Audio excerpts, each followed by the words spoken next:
한국에서 오신 분보다 외국에서 오신 분이 더 많네요. 그렇죠?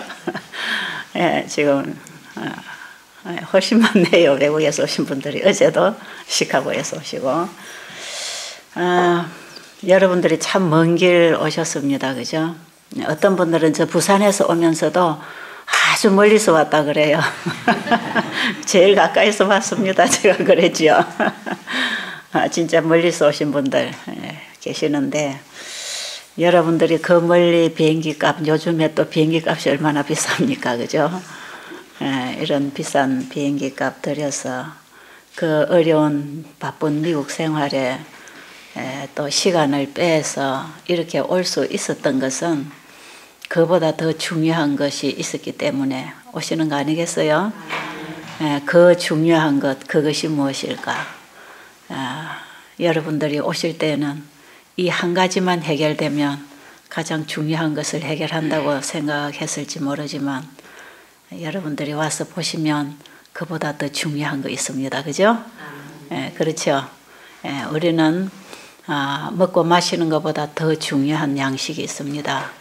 우리 사람은 하나님의 말씀을 먹어야 되고, 우리 사람은 몸만 편안해서 되는 게 아니라 마음의 평안이 있어야 되고, 여러분들이 이 세상의 재물이나 지위나 이것이 여러분에게 영구적으로 만족을 주지 못합니다. 우리의 마음에 하늘이 임할 때, 우리의 마음에 성령이 임하실 때 참으로 만족이 있어요. 사람의 마음은 이 세상에 있는 걸로 다 만족하게 되어 있지 않습니다. 왜냐하면 우리의 마음은 이 영혼을 사모하는 마음을 주셨어. 더 나은 세계를 향해서, 더 높은 표준을 향해서 우리 인간은 더 나은 쪽으로 끊임없이 더 좋은 것을 추구하는 그런 갈망이 있어요. 그래서 집을 하나 지어놓고 보면 참 만족하다 하지만, 얼마 지나서 더 좋은 집들을 짓고 사는 친구들 집에 가보면 우리 집은 별거 아니구나. 여러분들이 가구를 갖다 넣었다가도 다른 친구 집에 가서, 친척 집에 가서 더 좋은 가구 넣은 거 보면 우리 집 가구 바꿔야 되겠다, 그런 생각 들죠? 더 좋은 것을 추구하는 그런 갈망이 있습니다. 우리 사람 안에는. 그것을 우리를 창조하신 하나님이 우리 사람 안에 그런 마음을 넣어두셨어요. 왜냐하면 우리가 사는 이 세상은 이게 전부가 아니라는 거죠. 이거보다 훨씬 나은 세상이 있고 훨씬 나은 우리의 누림이 있다는 것입니다. 그래서 우리가 지금 갈망하는 것, 그게 뭔지는 모르지만 두면 더 두고 싶고, 올라가면 더 올라가고 싶고, 가지면 더 가지고 싶고, 알면 더 알고 싶은 거, 그런 거 있잖아요. 그런 거 있어요? 그런 게 없으면 사람도 아니에요. 그건 다 그런 게 있어요. 그래서 아무리 많이 가진 사람도 만족하지 못합니다.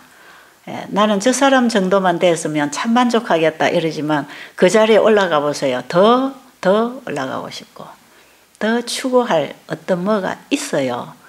사람의 마음은 절대로 이 땅의 것으로 만족할 수 없는 그런 사람입니다.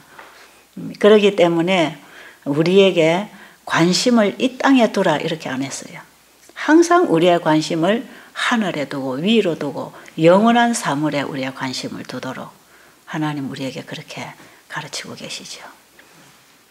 그래서 예수님이 오셔서 설교하신 내용들을 우리가 이제 사복음서에서 많이 읽잖아요. 이 사복음서의 제자들이 예수님이 가르치신 그 복음을 다 기록을 해서 우리가 지금 읽고 있는데, 그 제자들이 기록한 이런 예수님의 가르침을 보면 예수님은 대부분 비유를 들어서 설명을 하셨어. 비유. 그런데 그 비유가 다 뭐냐면 이 세상 사물입니다. 우리 사람이 보고 만지고 느끼고 감지할 수 있는 이런 사물들, 천년계들, 또 어떤 그 시대의 사람들의 풍습, 그들이 알고 있는 어떤 상식, 그들이 가지고 있는 어떤 지식의 수준에서 예수님이 비유를 들어서 얘기를 하실 때 그분은 끊임없이 보이는 사물을 짚어가면서 보이지 아니하는 사물로 사람들의 마음을 끌어갔어요. 그렇죠? 여러분 성경을 좀 읽어보시면 그런 걸 보게 됩니다.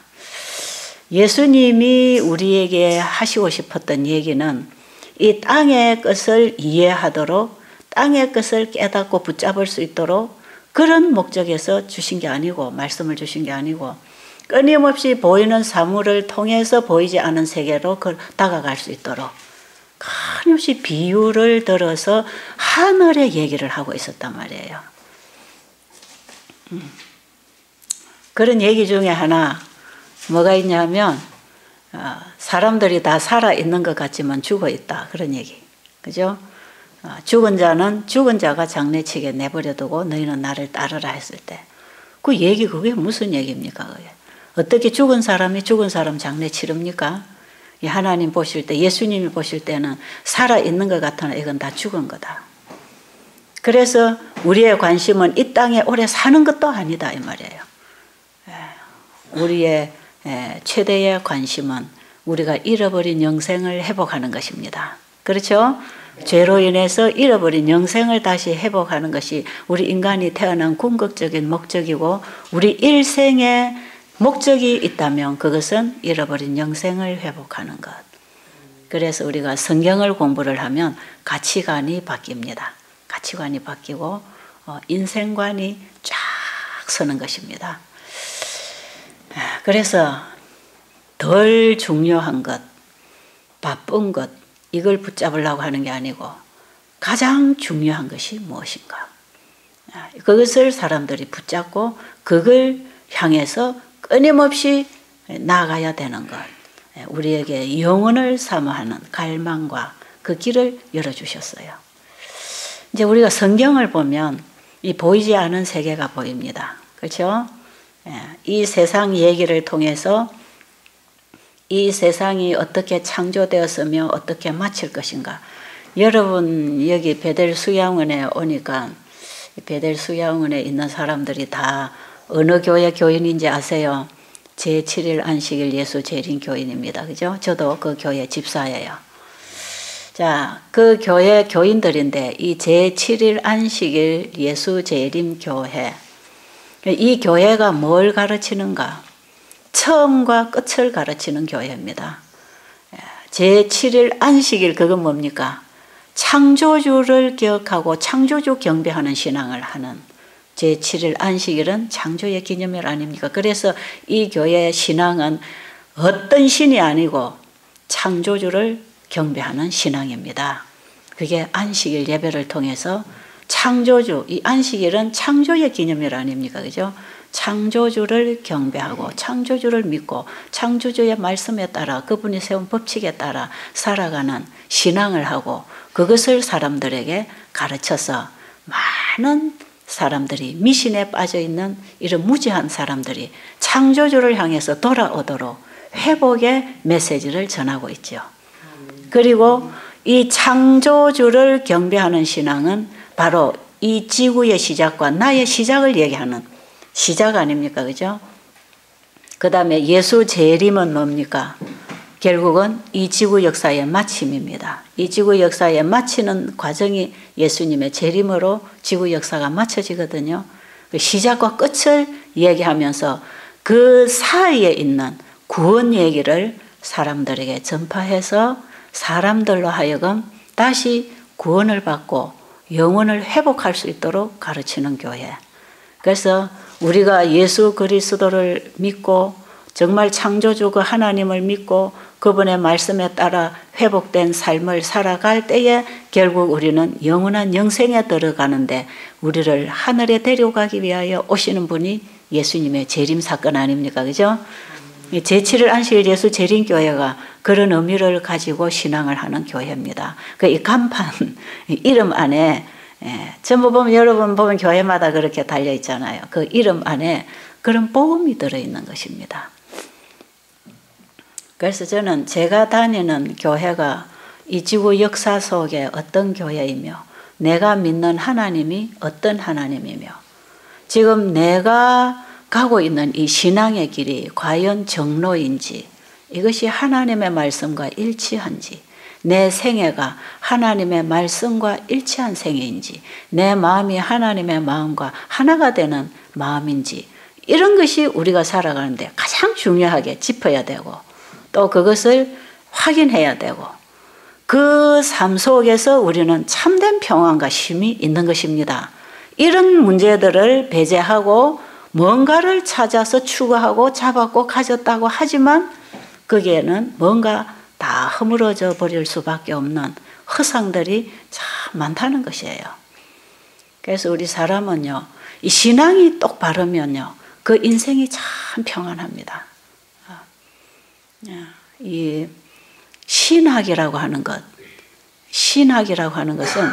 하나님을 이론적으로 알 수 있는 공부를 하거나 연구를 해서 하나님을 아는 것이지만 신앙이라고 하는 것은 우리에게 회복을 일으켜줍니다. 구원을 주는 것입니다. 그래서 우리 사람은 신학을 공부해가지고 회복이 되고 변하고 구원을 받는 게 아니고 그 신학을 통하여 하나님을 우리가 분명히 알게 될 때 그분을 믿고 신뢰하는 그 믿음이라고 하는 그 신앙을 통해서 우리 안에 회복이 일어나고 우리에게 구원이 있고 영생으로 가는 길을 가는 것입니다. 그래서 우리는 신앙을 해야 됩니다. 신앙생활을 해야 됩니다. 올바른 신앙, 하나님을 똑바로 알아서 바로 믿는 신앙. 이런 신앙이 우리의 삶 속에서 이루어질 때에 우리의 삶이 가장 형통합니다. 그리고 쉼이 있습니다. 어떤 문제를 만나도 쉼이 있습니다. 그리고 어떤 문제를 만나도 형통합니다. 왜? 하나님을 신뢰하고 그분의 말씀을 따라 살아갈 때에는 그 안에 하나님이 함께 하시기 때문에 형통하다 이 말이에요. 우리가 가지고 있는 병은 누가 고치는지 아세요? 이 병은 우리를 만드신 그분이 고치십니다. 아십니까? 창세기 1장 1절에 맨 앞에 성경 펴보면 태초에 하나님이 천지를 창조하시니라 돼 있죠. 태초에 맨 처음에 하나님이 이 천지를 사람을 포함해서 이 천지를 창조하시니라 하는 거기에 우리의 모든 답이 있다 이 말이에요. 거기에. 그래서 거기에 영원한 복음이 선포되고 있는 것입니다. 그분이 우리를 창조하셨기 때문에 우리를 고치실 것이고 우리를 구원하실 것이고 우리를 인도하실 것이고 우리를 보호하시고 도우실 것입니다. 그렇죠? 히브리 3장 4절에 보면 집마다 지연이가 있는 것처럼 만물을 지으신 이는 하나님이시라 그랬죠. 집마다 지연이가 있는 것처럼 이건 뭡니까? 만든 주인 없이 만들어진 물건은 없다 이런 뜻이거든요. 집마다 지연이가 있는 것처럼 만물을 지으신 이는 하나님이시니라. 그래서 그분이 지으신 만물이 있는 거 보니까 하나님이 계신다 이 말이에요. 아십니까? 이 하나님이 계신지 안 계신지 모르겠는 분들은 이렇게 이해를 하면 됩니다. 이 집이 있는 거 보니까 누군가가 집을 지어서 집이 있다고 믿는 것은 너무나 쉽잖아요. 그 믿어지는 사실 아닙니까? 그죠? 근데 이런 꽃 한 포기, 나무 한 그루, 사람, 짐승, 물고기, 새 이런 모든 자연은 누가 만들었냐 이 말이에요. 만드신 분이 있다 이 말입니다. 그죠? 집마다 지은이가 있는 것처럼 만물을 지으신 이는 하나님이시니라. 그 만든 분이 고치면 쉬운 거 아닙니까? 그렇죠? 예, 집이 고장나 수리가 해야 될 때 만든 사람이 와서 봐야 문제를 찾아낸다 이 말이에요. 예, 집에 어디에 물이 샌다. 만든 사람을 불러대야 됩니다. 그 건축한 사람 불러대가지고 이게 어디서 이런 문제가 생기느냐. 그 사람이 어느 정도 찾아내고 고칠 수 있는 것처럼 우리 몸을 만드신 분이 계십니다. 맞아요? 예, 성경에는 우리를 만드신 창조주를 확실하게 설명하고 있습니다. 그 하나님이 어떤 분인지 모르면 그가 만드신 만물을 통해서 그분을 알아라 그랬어요. 그래서 사실은 그 하나님이 만드신 모든 만물은 하나님의 품성을 드러내고 하나님의 성호를 높이 찬양하는 하나님의 이름, 그분의 속성, 그분이 어떤 분인지를 가장 명확하게 드러내고 있는 것들이 이 만물이고, 만물 중에서도 우리 인간이야말로 하나님의 품성을 가장 잘 드러낼 수 있도록 만들어 놓으셨는데 죄가 들어와 가지고 망쳐버렸어요. 그래서 또다시 그 하나님의 형상을 가진 사람이 한 분이 오셔야 하나님이 어떤 분인지 이해가 될 것이기 때문에 예수님을 사람이 되게 해서 이 땅에 오신 것입니다. 예수님이, 예수 그리스도는 하나님이 사람이 되신 분 아닙니까? 우리 인간을 구원하기 위하여 이 땅에 오신 구원의 주. 그래서 예수하는 이름은 구원이라는 이름입니다. 구원. 우리를 구원하기 위해서 오신 분이 예수님이죠. 그분이 나를 본 자는 아버지를 보았다고 자신 있게 그분이 말씀하실 때 예수님의 생애가 어떠했냔 말이에요. 그분의 품성이 어떠했는가. 자, 이런 걸 통해서 우리는 하나님이 과연 계시는가 하는 것을 알게 되어 있고, 그 다음에 하나님이 어떤 분인가 하는 것을 알면 그분을 우리가 이제 믿게 되는 것입니다. 신뢰하게 되는 거죠. 그죠? 근데 그 하나님은 영원 무궁토록 변함이 없는 사랑이십니다. 그렇죠? 하나님의 속성은 그냥 99.9%가 아니고 100%가 사랑이십니다. 우리 몸에 물이 몇 프로라 그랬죠? 우리 몸에 물이 약 70%, 약 70%. 수박에는 물이 몇 프로죠? 그건 약 90% 이상입니다. 우리 피 속에 물이 몇 프로인지 아세요? 그것도 약 90% 이상입니다. 하나님 안에 사랑은 몇 프로라고요? 그 100%란 말이에요. 100%. 하나님은 사랑이 100%입니다. 불순물이 없어요. 그래서 하나님 안에는 저주나 고통이나 누구를 괴롭히는 성질이 없습니다. 그래서 하나님은 벌을 때리지 않습니다. 벌 내리지 않습니다. 만약에 잘못하는 자에게 벌을 때려서 고통을 주시는 분이라면 이 세상에 벌 안 받을 사람 어디 있겠습니까? 그렇죠? 여러분 자신 있어요? 이 세상에 벌 안 받고 하나님의 벌을 피할 사람 있겠습니까? 여러분 자신을 가만히 한번 생각해 보세요. 하나님은 우리의 마음의 중심까지 아시는 분인데 생각과 동기까지도 다 읽으시는 분이신데 그분이 나쁜 사람들 벌 주고 말이야. 죄 지은 사람 벼락이나 때려서 죽이고 이런 하나님이라면 벌 안 받을 사람이 어디 있겠습니까? 이 세상은 이미 벌 받아서 다 죽어야 돼요. 저주받아서 이미 다 죽어야 되는 존재들입니다. 우리는. 근데 하나님의 사랑은 우리의 죽음의 자리에 예수님을 대신 내주시고 예수님이 대신 십자가에 죽으시고 우리에게 살아라고 용서해 주시면서 사는 길을 우리에게 제시하시는 성경을 기록해서 우리에게 주신 분입니다. 하나님은 우리를 살게 하기 위하여 자신의 아들까지도 아낌없이 내주신 그분이 우리에게 뭘 아끼시겠는가? 우리의 유익을 위하여 뭘 안 주시려고 하시겠는가?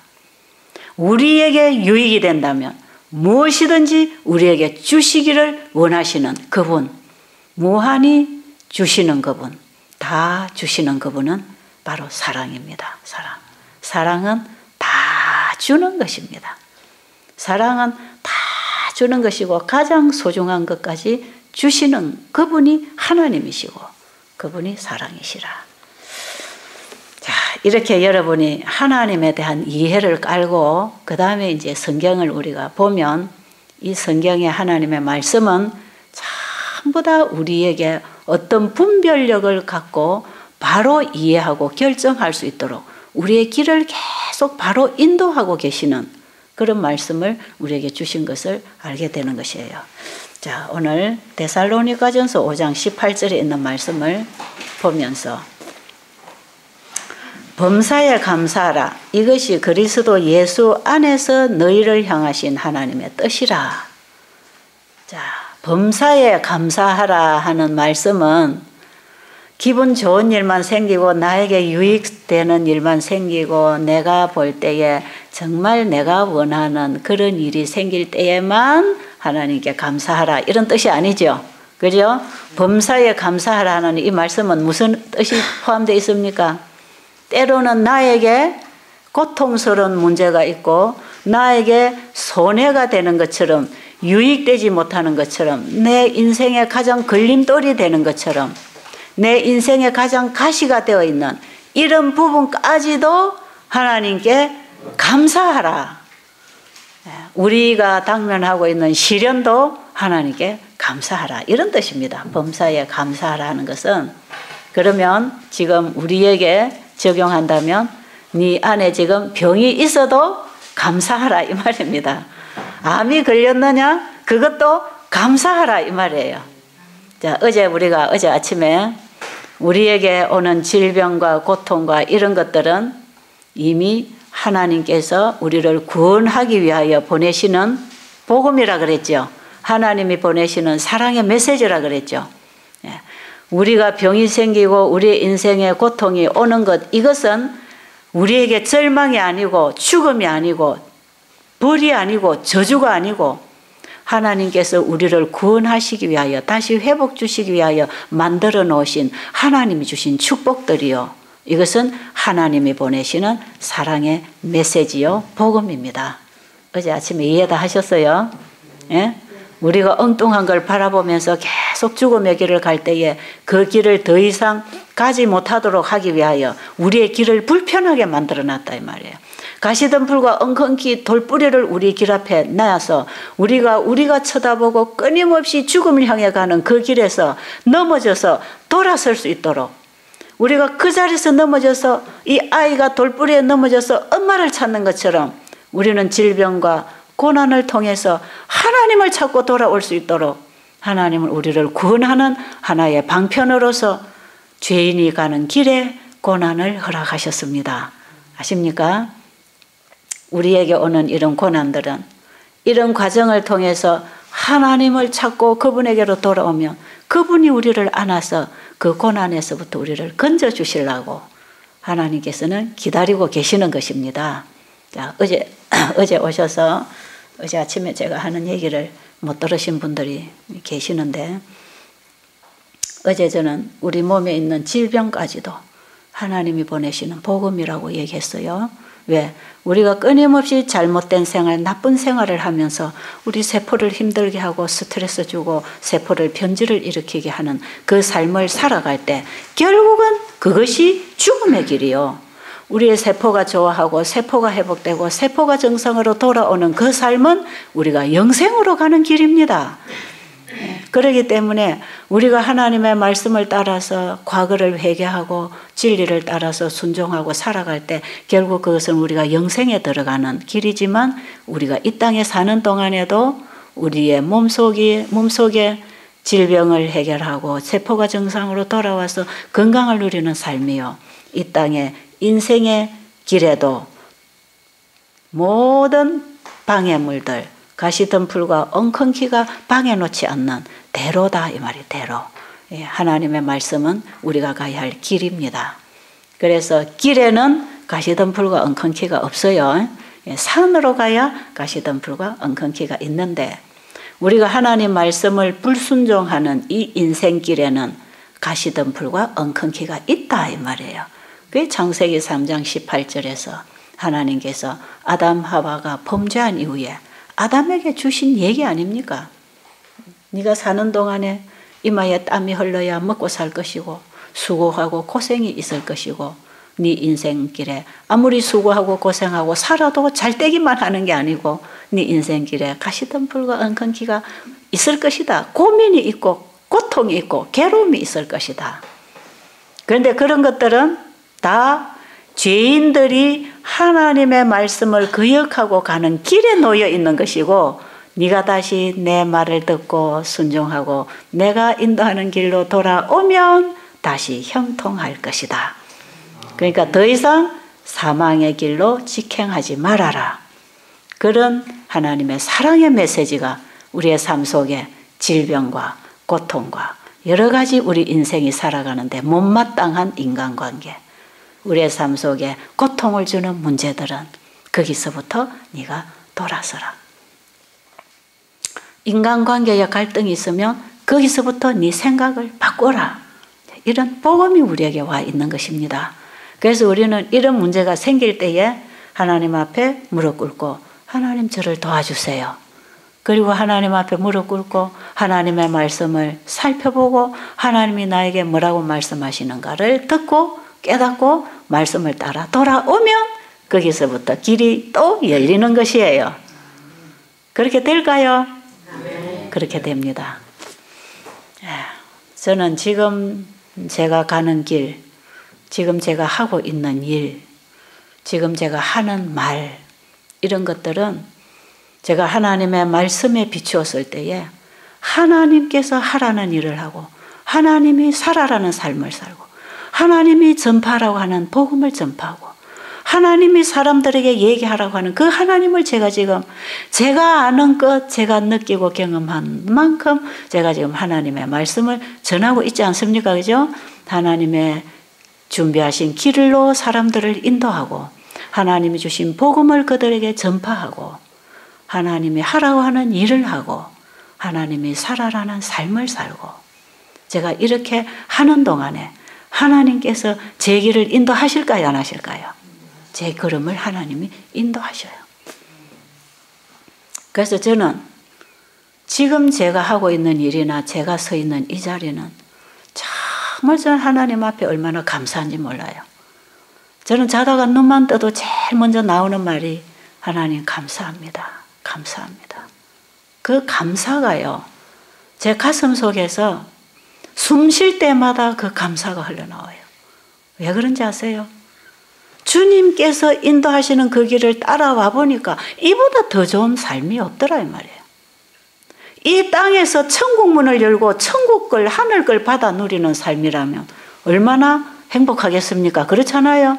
그런데 제가 이 길을 들어오기까지 제 인생의 방향을 이렇게 바꾸기까지는 제 인생의 가시덤불과 엉겅퀴가 너무너무 저를 괴롭혔다 이 말이에요.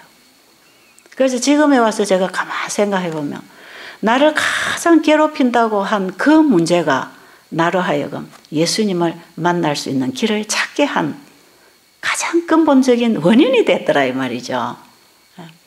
그래서 내가 정말 내 인생을 괴롭히고 내 인생을 불행하게 만들고 나에게 좌절을 주고 내 인생의 희망을 꺾어버렸다고 생각하는 나에게 가장 저주스러웠던 그 문제, 가장 고통스러웠던 그 문제가 지금에 와보면 나를 가장 행복하게 만들어주는 문제가 되어 있었다 이 말이에요. 그것은 하나님이 나에게 주신 축복이었습니다.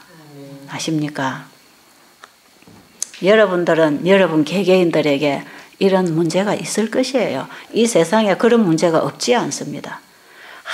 아무리 많이 가져도 아무리 높은 지위에 있어도 가정 문제가 있을 수 있고 자녀 문제가 있을 수 있고 경제 문제가 잘 흘러가면 인간 문제가 걸려 있고 인간 문제가 평안하면 경제 문제가 걸려 있고 건강 문제가 걸려 있고 어떤 문제든지 여러분의 인생길에 방해가 되는 이런 방해물들이 있단 말이에요. 그 방해물들은 하나님께서 우리를 옳은 길로 돌이키게 하는 하나님이 준비해 놓으신 축복입니다. 아십니까? 그래서 이 가시덤불과 엉겅퀴는 저주가 아니고 이것은 다시 회복할 수 있도록 하나님께로 돌아올 수 있도록 하나님이 준비해 놓으신 사랑이고 축복입니다. 자, 여기 보면 범사에 감사하라. 범사에 감사하라. 이런 가시덤불과 엉겅퀴를 만날 때에도 감사하라 이 말이에요. 잘 먹고 잘 살고 잘 나갈 때만 감사하는 게 아니고 우리 가는 길에 방해물이 있을 때도 감사하라. 이것은 그리스도 예수 안에서 너희를 향하신 하나님의 뜻이라. 이게 무슨 뜻입니까? 그리스도 예수 안에서 너희를 향하신 하나님의 뜻이 감사하라 감사하라 이겁니다. 범사에 감사하라. 그럼 그리스도 예수 안에서 하는 이 말씀은 무슨 뜻이에요? 내가 너희들의 구원과 너희들의 필요한 것을 이루어 주기 위해서 다시 잃어버린 영생을 회복해 주기 위해서 아들 예수 그리스도를 너희에게 보내주지 않느냐. 그 그리스도를 너희에게 보내줄 때 내 아들을 너희에게 내줄 때에 그 아들과 함께 내가 온 하늘을 너희에게 다 주었다. 그러니까 그리스도와 함께 예수 그리스도를 우리에게 주실 때 그 아들을 주신 그분이 우리에게 무엇을 아끼시겠느냐. 로마서 8장에 보면 무엇을 아끼겠느냐. 아들을 주신 그분이 우리에게 뭐가 아까워서 못 줄 게 있겠느냐 이 말이에요. 너희의 필요를 내가 다 주었다. 그리스도와 함께 다 줬다. 거기에는 건강도 있고 행복도 있고 우리의 인생길을 정확하게 열어주는 길이 있다 이 말이야.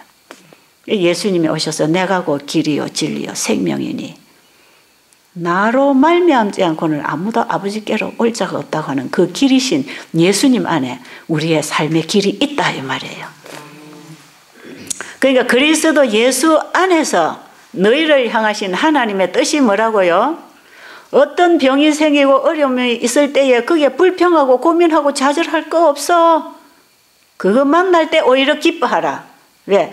너희가 지금 병이 들고 인생에 문제가 생긴 것은 그것이 네가 하나님의 길을 떠났기 때문에 그걸 경험하는 것인데 이런 고난이 올 때에 거기서부터 네가 돌아설 수 있는 기회를 만난 것이니까 오히려 하나님께 감사하자.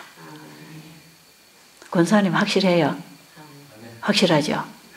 우리 권사님 암 잘 걸렸어요? 암 잘 걸린 것 같아요. 암 잘 걸린 것 같아요? 잘못된 것 같아요? 나의 생활을 바꾸게 했는 생활을 바꾸고 이 길을 이 병이라고 하는 걸 통해서 내가 지금 얼마나 잘못 살아왔는지 내 신앙이 얼마나 위선적이고 형식적이었는지 얼마나 이론적이었는지 내가 지금 30년을 교회 다니면서 열심히 봉사하고 내가 권사로서 남편은 장로님으로서 지금 은퇴하실 나이에서 지금 돌아볼 때에 내가 그동안에 정말 하나님을 바로 믿어왔는지 내가 내 중심으로 하나님 믿고 살아왔는지 자신을 한번 살펴볼 수 있는 기회 아닙니까? 지금 연세가 70이시면 앞으로 살아봐야 길게 갈 날 없어 별로. 그렇죠? 별로 길게 갈 시간 없어요.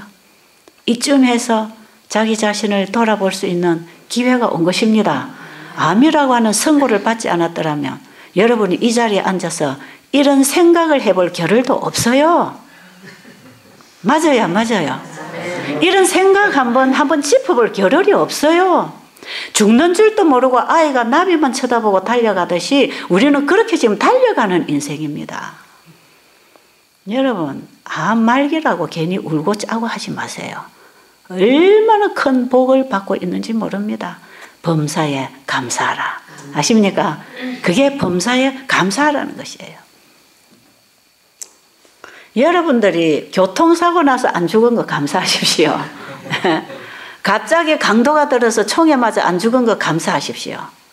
왜요? 지금 여러분은 자신을 살피고 준비할 수 있는 기회가 있지 않습니까? 그런가요? 여러분이 지금 이 시간 여기서 보내는 여러분의 시간을 그런 기회로 잡으십니까? 그런 기회로 여러분을 붙들고 계십니까? 그냥 와서 뭐 공기나 마시고 좋은 음식이나 먹고 혈당이 내려가나 혈압이 내려가나 암이 쭈나 크나 여러분 그거 생각하고 계십니까? 적어도 여러분에게 한 달이라고 하는 시간을 여러분에게 드리면서 여러분에게 일거일동을 필요를 공급해주고 봉사를 해드리고 도와드리고 여러분을 내 집에 이렇게 모시고 있는 데는 여러분 그 앞만 쳐다보고 있다가 가라고 하는 게 아닙니다. 아십니까? 여러분은 더 가치 있는 것, 하나님께서 우리에게 주시려고 하는 더 좋은 건강, 더 좋은 행복, 더 좋은 세상을 여러분들이 생각하면서 여러분이 지금까지 어떻게 살아왔는지 자신을 한번 살펴보고 내가 여기에서 어떠한 사람이 되어야 되겠는지 반성도 하고 회개도 하고 자신을 좀 점검하고 앞으로 내가 어떻게 살 건지 새로운 그림도 한번 그려보고 좀 그렇게 여러분의 인생을 바꾸는 계기가 되어야 되지 않겠어요? 여러분의 생각에 변화가 와야 됩니다. 이렇게 할 때에 여러분이 이 병 기간에 계시는 이 기간을 가장 가치 있게, 가장 유익하게, 보람 있게 보낼 것입니다. 저는 여기 환자들을 무한히 그냥 여기 요양을 시키고 병 고치고 가도록 좋은 조건을 만들어주고 좋은 환경 속에 병 고치고 가세요. 이렇게 제공하고 있지 않습니다. 그것은 당연히 나아지게 돼 있는 것이고 여러분들이 이곳에 오신 것은 병 하나를 고치러 오셨는지 모르지만 가실 때는 수없이 많은 거, 더 중요한 거 얻어가는 것입니다. 그런 거 좀 붙잡고 계십니까? 그런 거 좀 붙잡아집니까? 아, 이거 병보다 더 중요하다. 이런 거 잡고 계십니까? 여러분이 오늘 그 하나님을 깨닫고 범사에 감사할 수 있는 마음만 생기면 여러분은 오신 목적이 달성되는 것입니다. 왜 병이 생겨도 내가 감사해야 되는지, 내가 이대로 점점 이런 길을, 죽음의 길을 가도 병이 안 걸리고 내 인생에 고통이 없었더라면 나는 영원히 하나님도 찾지 못하고 그분도 알지 못하고 내 생명의 뿌리도 찾지 못하고 돌아갈 우리의 본향도 찾지 못하고 나그네로 방황하고 살다가 끝날 인생인데, 그 방황하는 인생에 고통이 오는 것은 우리로 하여금 돌아올 수 있는 길을 찾도록 기회를 주시는 거 아닙니까? 아멘이 다 되십니까? 여러분의 가슴에서 그런 감사가 일어나기를 바랍니다. 그래서 병을 저주로 받지 마시고 그걸 가지고 움켜쥐고 고민하지 마시고, 여러분들이 보세요. 여기 좋은 공기 마시고 여기 햇볕 보고 땅에서 오는 기운도 마시고 그 다음에 좋은 음식 먹고 자고 행복하고 세상에 복잡한 거 잊어버리고 이렇게 사니까 여러분 지금 좋잖아요. 좋지요? 여러분 기분 좋지요? 그럼 세포도 좋아할까요? 우리 세포도 굉장히 좋아합니다. 그럼 다시 살아나겠습니까? 다 정상으로 돌아오게 돼 있어요. 어느 시간 흘러가면 그만 이 세포가 정상으로 다 돌아와 버립니다. 그 나중에 보면 병적 상태가 하나도 안 나타나요. 그만 좋아지는 것이에요.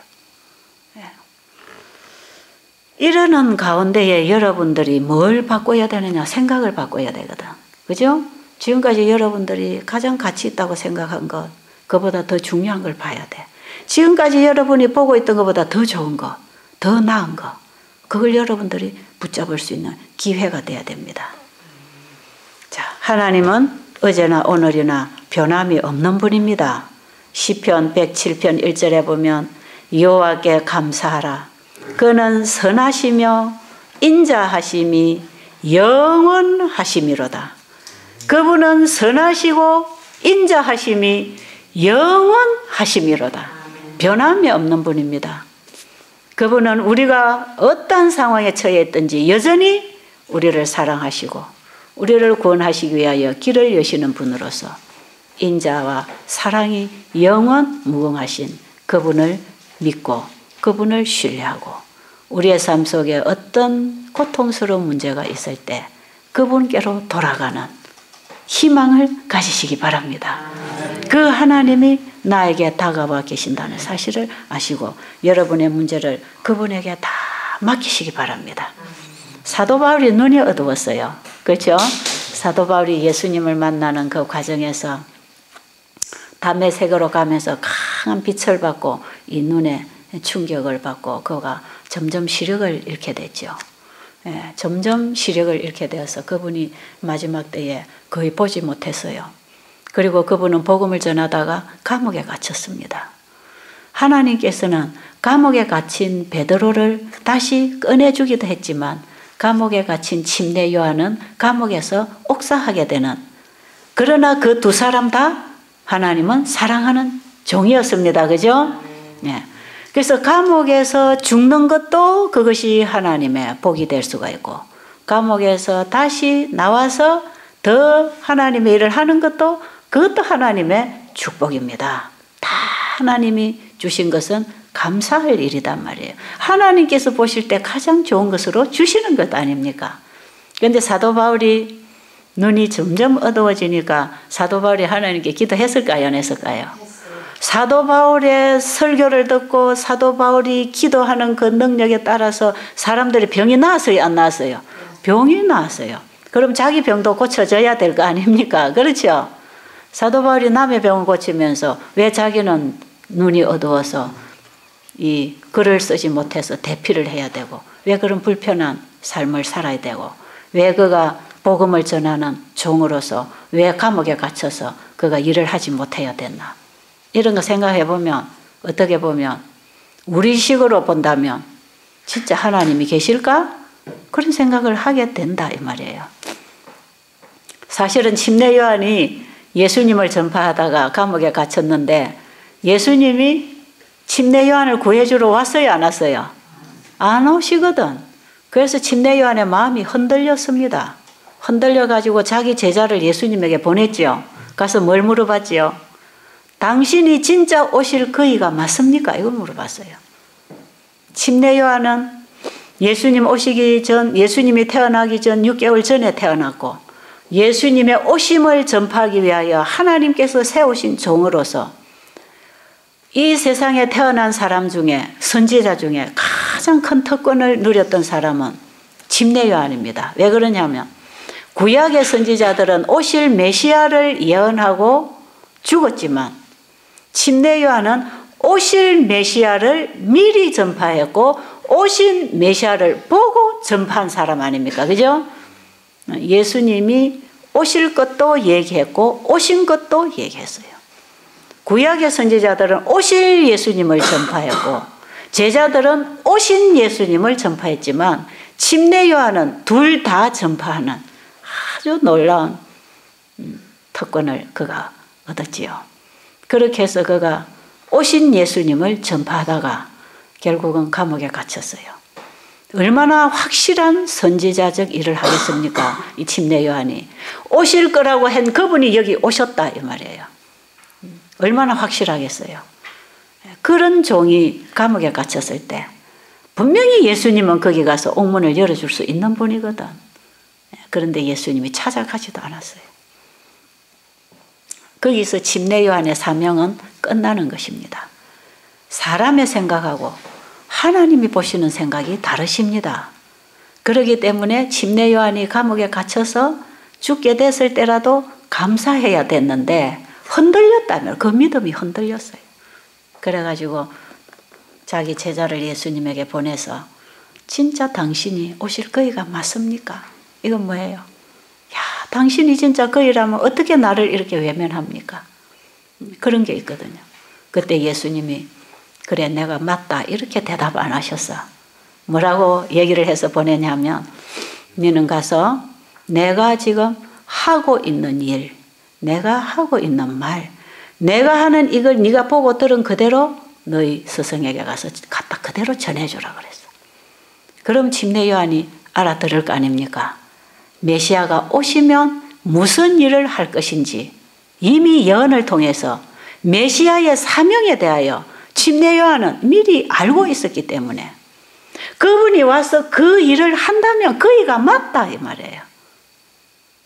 예언을 통해서 볼 때에만 확실합니다. 확실해요.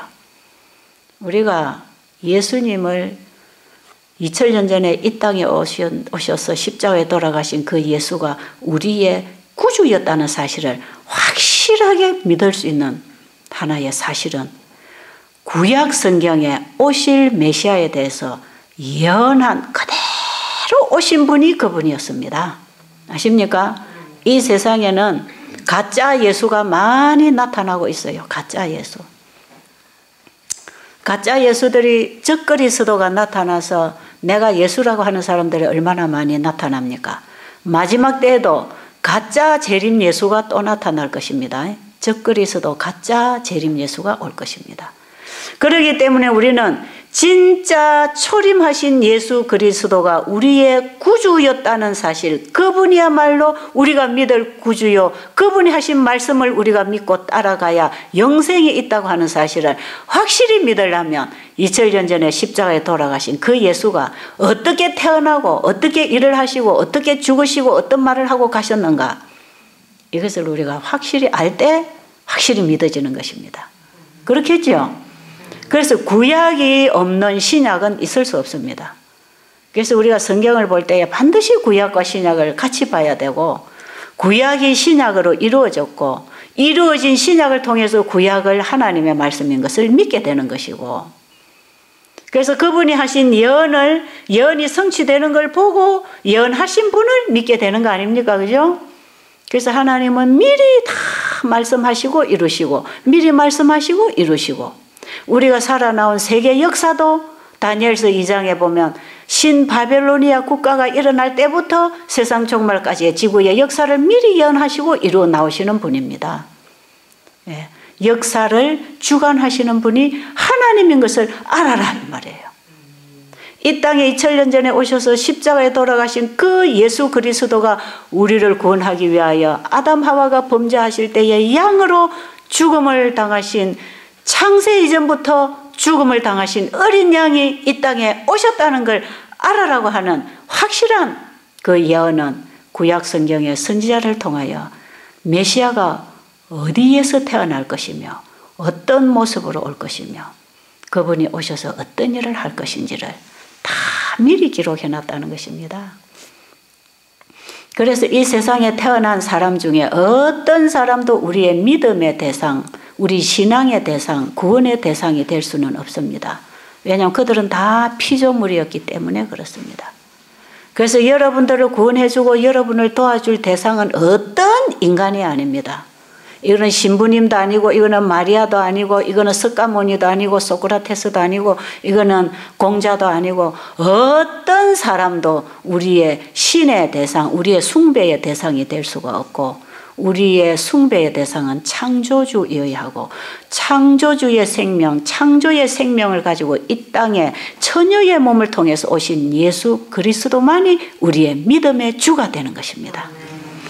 예수님은 우리와 다른 방법으로 태어났잖아요. 이 세상에 어떤 사람도 처녀 몸에서 태어난 사람 하나도 없습니다. 그런데 예수 그리스도는 처녀의 몸에서 태어났잖아요. 그렇기 때문에 예수님이 가지고 오신 그 생명은 우리 어머니가 아버지의 생명을 받아서 엄마 몸에서 10달 동안 태어나서 나라고 하는 존재가 태어난 이 생명은 살다가 죽는 생명, 영원한 생명이 아니에요. 그런데 예수님이 가지고 오신 그 생명은 말씀이 육신으로 마리아의 몸을 통해서 태어나신 분이기 때문에 예수 안에 있는 생명은 오늘날 우리가 태어난 것처럼 아버지께로 받은 육정으로 태어난 생명이 아니고 하나님의 생명을 가지고 여자의 몸만 빌려서 만들어져 나왔기 때문에 예수님의 생명은 신성의 생명이요, 영생하는 생명이요. 그 생명을 우리에게 주셔야 우리가 그 생명 안에 들어가서 영생을 얻는 것입니다. 그래서 우리가 예수를 믿어야 됩니다. 예수를 내 마음에 영접해서 예수가 하나님의 신성의 생명을 우리에게 전달해주는 그 생명을 가질 때에만 우리는 죽음에서 부활하고 일어날 수 있는 것이에요. 그러니까 어떤 인간도 신이 될 수 없습니다. 그 신은 한 분밖에 없습니다. 그 한 분의 생명을 우리에게 주시기 위하여 오신 분이 예수 그리스도요. 그래서 이 세상에 구원을, 우리에게 구원과 영생을 줄 분은 예수님을 붙잡고 예수님을 믿고 내 마음에 영접해야 됩니다. 그 외에는 구원의 길이 없습니다. 어떤 천하 인간, 어떤 인간도 우리의 구원을 줄 사람이 없고 그 외에 우리가 섬기는 신은 전부 다 우상이고 미신입니다. 그것은 우리는 창조주 그분을 믿어야 되는 것이다 이 말이에요. 그래서 그 예수가 이 땅에 2000년 전에 오셨던 그 예수, 십자가에 돌아가신 그 예수가 내가 믿고 구원을 받아야 할 나의 믿음의 주라는 사실을 확실히 믿으려면 구약 성경을 읽어서 이분은 내가 예수다 하고 태어난 사람이 아니고 구약 성경에 예언한 바로 그분이었다 하는 사실을 우리가 알게 될 때 그분을 확실히 믿게 되는 것입니다. 그렇죠? 그래서 예언이 필요하다 이 말이에요. 예수님은 그런 분입니다. 자, 그런데 침례 요한이 그 강한 믿음을 가지고 오실 메시아를 전파하고 오신 메시아를 전파하고 이런 사람도 흔들릴 수가 있더라 이 말이에요. 흔들릴 수가 있어. 그래서 예수님께서 그가 알아들을 수 있는 말을 전달했단 말이에요. 그가 알아들을 수 있는 말. 그냥 제자들에게 내가 분명히 너희 선생이 말하던 그가 맞으니까 틀림없다고 가서 전해줘라 이렇게 안 하셨다 이 말이에요. 그렇게 안 하시고 내가 하는 일을 가서 그대로 전해라. 이걸 전해주면 침례 요한이 분명히 믿을 것이기 때문에 그런 믿음 있는 믿음이 가는 대답을 주셨다 이 말이에요. 그 믿음을 갖게 하시는 그 예수님. 무조건 믿어라 이게 아닙니다. 무조건 나를 믿어라 이런 게 아니죠. 믿을 만한 증거를 우리에게 보여주시고 믿음을 가지라고 하시는 분 아닙니까? 그렇죠? 그분은 우리에게 믿을 만한 증거를 항상 주시거든. 그래서 예수님은 무조건 나를 믿으라고 안 하셨어요. 언제든지 믿을 만한 증거를 주셨죠. 자, 나사로가 죽고 3일 만에 썩은 냄새가 날 때 예수님이 가셔서 나사로를 살렸습니다. 그리고 예수님이 하신 말씀이 나는 부활이요 생명이니 나를 믿는 자는 죽어도 살겠고 살아서 나를 믿는 자는 영원히 죽음을 보지 아니하리라. 너희가 이것을 믿느냐? 그랬단 말이에요. 그게 뭡니까? 예수님이 죽은 자를 살리시는 일을 하고 보여주시고 내가 곧 부활이요 생명이요. 나를 믿는 자는 이렇게 죽어도 산다. 여러분, 나사로가 그 거지 나사로가 예수를 진짜 믿었을까요? 진짜 믿었습니다. 나사로의 동생 막달라 마리아 진짜 예수를 믿었습니까? 예수를 진짜 믿었어요. 막달라 마리아는 예수를 진짜 믿을 때에 어떤 반응이 일어났는가? 자기 전부를 그분에게 드리는 옥합을 깨트리는 반응이 일어났지 않습니까? 예수님이 늘 다니다가 그 거지 나사로의 집에 가서 쉬신 것은 그게 자기 친구가 있기 때문에 그랬단 말이에요. 내 친구 나사로가 잠들었다 하고 불러내셨거든. 그렇죠? 그 친구가 뭡니까? 서로 영이 통하고 마음이 통하고 대화가 되는 친구단 말이에요. 사람이 볼 때는 보잘것없었지만 그가 예수를 믿게 되면 예수님하고 하나가 됩니다. 그죠? 공감이 되죠. 친구가 되는 것입니다. 자, 그러면서 나를 믿는 자는 저렇게 죽어도 다시 내가 살려줄 것이다. 내가 곧 길이요, 진리요, 생명이요. 내가 곧 부활이요, 생명이요. 나를 믿는 자는 죽어도 살 것이다. 그러면서 나를 믿느냐? 나를 믿어라. 이런 말씀하셨죠. 예수님은 믿을 만한 증거를 언제든지 주시고 믿어라 한 것이지 그런 증거도 아니요. 무조건 믿어야 돼 이렇게 안 하십니다. 무조건 믿는 거는 없는 것입니다. 무조건 믿어지는 게 뭐가 있습니까? 무조건 믿어집니까? 사람도 겪어보고 믿을만 해야 믿음이 가는 거 아니겠어요? 사람도 겪어보고 믿을만 해야 믿어지는 것이고 믿어져야 맡기는 것이고 교제가 되고 친구가 되는 것이지 믿음이 안 가는 걸 어떻게 억지로 믿느냐 이 말, 그거 안 믿어집니다. 자, 믿음이라고 하는 것은 상대를 알 때에 내 안에서 일어나는 하나의 반응으로서 상대가 나에게 주는 것이지 내 쪽에서 내가 노력해서 만들어내는 게 아닙니다. 믿음이라고 하는 것은 내 노력으로 하는 게 아니에요.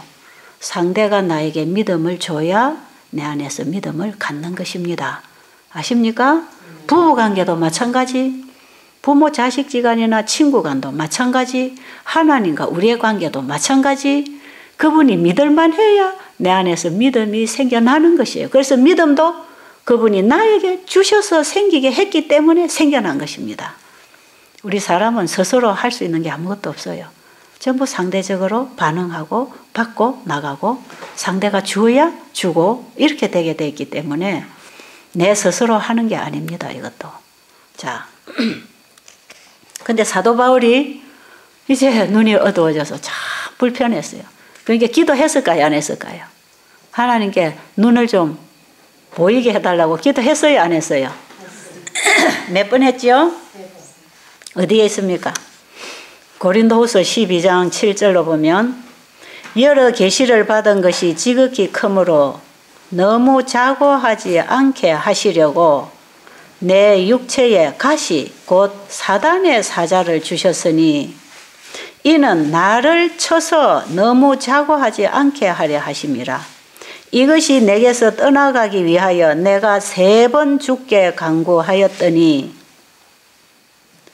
내게 이르시기를 내 은혜가 내게 족하도다. 이는 내 능력이 약한 데서 온전하여짐이라 하신지라. 이러므로 도리어 크게 기뻐함으로 나의 연약한 것들에 대하여 자랑하리니 이는 그리스도의 능력으로 내게 머물게 하려 함이라. 여러분, 우리에게 가장 고난이 있는 그 자리가 주님을 붙잡을 수 있는 기회입니다. 여러분, 하나님의 능력을 붙잡고 일을 하던 사람도 교만해질 수 있을까요? 교만해져서 내가 뭔가를 좀 한다고 생각하는 그 순간에는 하나님 손을 놔버리는 것입니다. 아십니까?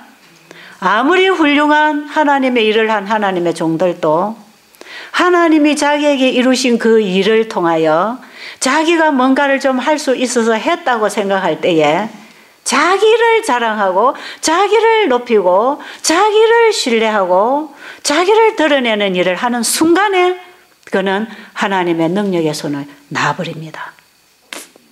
확실히 그렇습니다.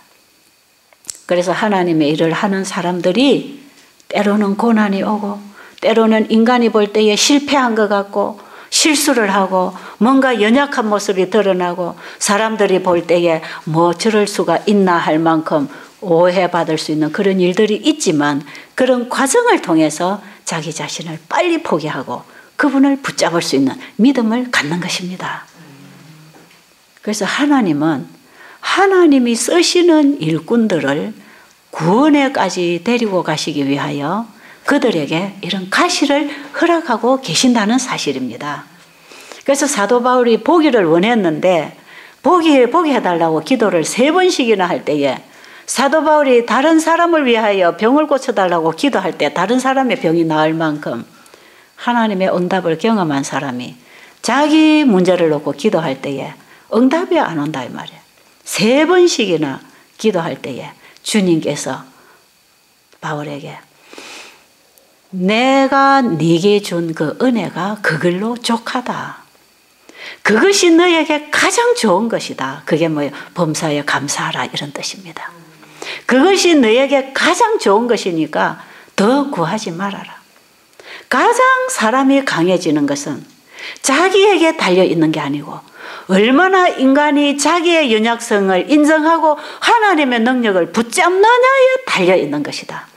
그것이 인간이 얻을 수 있는 최고의 능력이고 힘이다. 그런 뜻입니다. 그래서 네가 가장 연약할 때에 나를 붙잡고 있어라.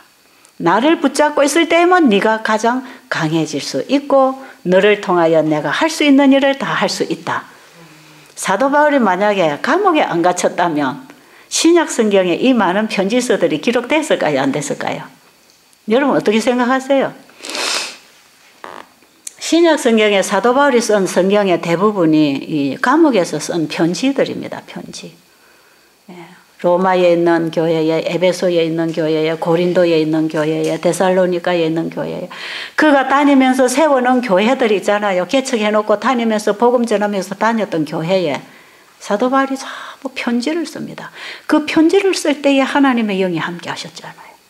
그래가지고 이 편지를 각 교회에 다 써서 보낸 그게 전부 구약 신약 성경에 사도 바울의 글들이 다 그렇게 쓰여진 것이에요. 사도 바울이 열심히 복음을 전파하기 위해서 쫓아만 다녔더라면 그가 복음을 전파할 그때의 복음을 듣고 구원을 받는 사람들은 많이 있었겠지만 오늘날 우리까지도 그 복음을 이해할 수 있도록 이렇게 성경책이 만들어질 수는 없었습니다. 아십니까?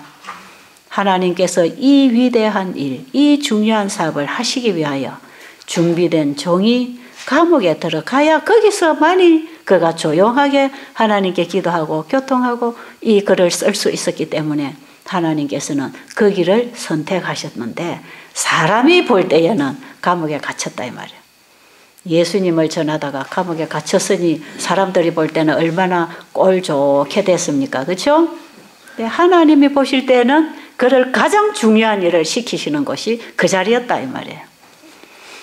그러니 범사에 감사해야 되겠습니까? 우리에게도 그런 계기가 있겠습니까? 우리에게도 그렇습니다. 그러니까 여러분 너무 좋은 거 찾고 평안한 것만 찾지 마세요. 고난이 우리에게 유익입니다. 아십니까? 이건 하나님의 본 뜻이 아니지만 우리가 사는 세상이 그렇기 때문에 우리 인간이 그렇기 때문에 하나님께서는 어쩔 수 없이 우리를 그렇게 인도하시는 것입니다. 그것이 결국은 사도 바울에게도 도움이 되었고 오늘날 후세에 우리에게도 도움이 되었고 저도 보이게 해달라고 기도할까요? 안 할까요? 예? 보이게 해달라고 기도할까요? 안 할까요? 할 것 같아요? 안 할 것 같아요? 제가 이 시야가 자꾸 좁아져서 이 자꾸 이거 다 닫아 들어오거든요. 이게 자꾸 이렇게 닫혀 들어오는데 제가 저리 나가. 역으로 돌려. 이 시신경이 자꾸 죽어서 들어오잖아. 역으로 돌려. 제가 어떤 데는 그런 생각이 들어요. 어떤 때 저 혼자서 그렇게 외치기도 해요. 주님, 그러나 주님의 뜻이면 그냥 주님의 뜻대로 하옵소서. 주님이 나에게 주시는 그게 제일 좋은 것입니다. 그렇죠? 내가 못 보는 것이 주님의 뜻이면 못 보는 그게 제일 좋은 거 아닙니까?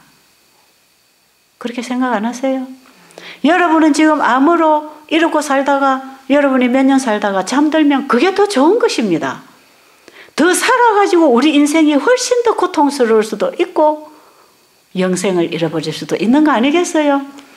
저는 그래서 이 좀 안 보이는 것 때문에 이 마지막에 제가 이제 상당히 편해졌습니다. 제가 얼마나 편한 인생을 지금 살고 있습니까? 제가 그동안에 일 참 많이 했거든요. 너무 많이 해서 제가 너무 과로로 쓰러져 가면서 일을 했거든요. 저 강의하다가 쓰러지면서 이 시력을 많이 잃었어요. 밤낮 시차 해결 안 하고 외국으로 다른 나라로 쫓아다니고 집에 들어오면 이보세요. 집에 일이 얼마나 많겠나. 제가 여기 집에 없으면 이 집이 그냥 산이 돼버립니다. 이거 남을 좀 이렇게 맡겨놓고 한 몇 년 제가 미국에서 일을 하면서 돌아다녔더니 집에 한 번씩 오면 이게 그냥 산이 돼버려요. 전부 나무들이 크고 풀이 크고 엉망이에요. 여러분 지금 이 숙소, 이 식당 이런 데 와보면은 뭐 온갖 뭐 비료 포대고 곡식 포대도 다 재놓고 말이에요. 식당 안에다. 그러고 사용하고 있더라고. 남을 맡겨놓으니까. 주인이 와야 정리가 되는 겁니다. 그죠? 제가 이 생판 밤나무 산을 깎아서 이걸 다 만들기까지 수없이 저는 일했습니다. 수없이 일하고 참 힘들게 일하고 그 들어오는 영혼들 1년에 1000명 이상씩 들어오고 나가가는 그 영혼들 받아서 일하면서 제가 이걸 다 집을 하나하나 짓고 이루어 나올 때 참 밤낮 모르고 일을 했거든요. 이 몸이 감당을 다 못하니까 가장 약한 기관부터 이게 망가지기 시작하더라 이 말이에요. 자, 그런데 그때는 제가 조금 받아가지고 많이 나누니까 이게 문제가 와버렸거든. 우리가 육신의 양식도 그래요. 먹는 양은 한정이 되어 있는데 에너지를 많이 소모할 때 우리 몸에 앵꾸가 납니다. 예. 기름 넣어가지고 기름 있는 것만큼 가야 되는데 다 쓰면 나중에 앵꾸 나잖아요.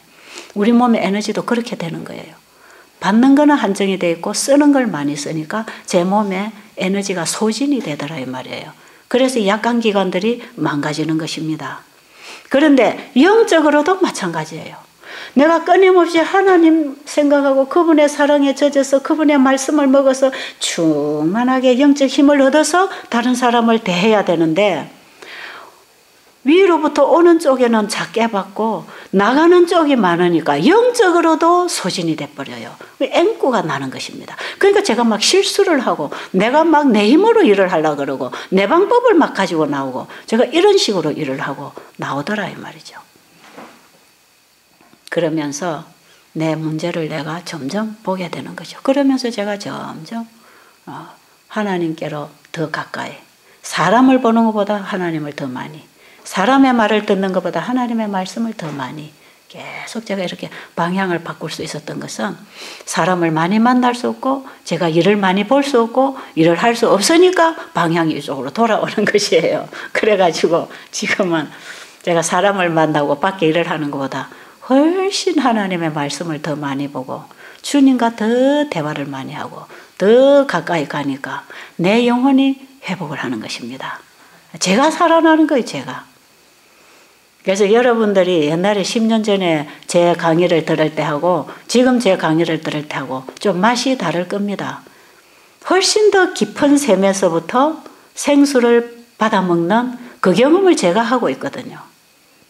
말씀이 훨씬 더 깊어지고 훨씬 더 광범해지고 훨씬 더 깊이 깨달아지고 영혼에 대한 애착이 훨씬 더 강해지고 그래서 제가 하는 일이 훨씬 더 편안해지고 충분히 받아서 나눌 수 있으니까.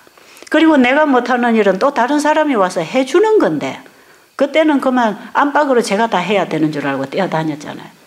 부엌에 밥도 다 챙겨야 되고 환자들 방에 가서 보호자들이 하는 일도 제가 다 해야 되고 들어오는 나가는 손님들 다 해야 되고 맨날 그들에게 가르쳐야 되고 제가 혼자서 그냥 온갖 일을 관할을 하고 다 쫓아다니니까 이 사람의 그릇이라는 게 한계가 있는 거라 안 되는 것이에요. 근데 요즘에 제가 가장 주님과 깊이 만나고 있는 시간, 말씀으로 깊이 제가 받아먹고 있는 시간이 요즘입니다. 그래서 참 감사하지요. 그래서 요즘에 여러분 오시면 저한테서 굉장히 깊은 샘에서 끄집어낸 생수를 한 모금씩 얻어먹을 수 있어요. 왜냐하면 제가 바로 이걸 마시고 있거든요. 이 하나님의 말씀의 그 깊이와 넓이와 그분의 사랑, 그분의 품성에 대해서 얼마나 제 가슴에 와서 닿는지 몰라요. 그러니까 세상 것이 잘 안 보이고 이제 하늘이 잘 보여. 그래서 제가 어디 가면 옛날에 갔던 길에 어디쯤에 뭐가 있는 데인데 잘 안 보여. 그래가지고 내가 세상 길은 잘 안 보이고 점점 세상 길은 안 보이고 점점 하늘 가는 길은 잘 보인다. 그래 나한테 와서 세상 길을 안내받으려고 묻지 말고 하늘에 가는 길은 나한테 와서 물어봐라. 그럼 내가 그건 잘 가르쳐 줄 수가 있다. 여러분도 좀 길을 안내받고 있어요? 그 범사에 감사하라 이 말이에요. 범사에 감사하라. 감사합니까?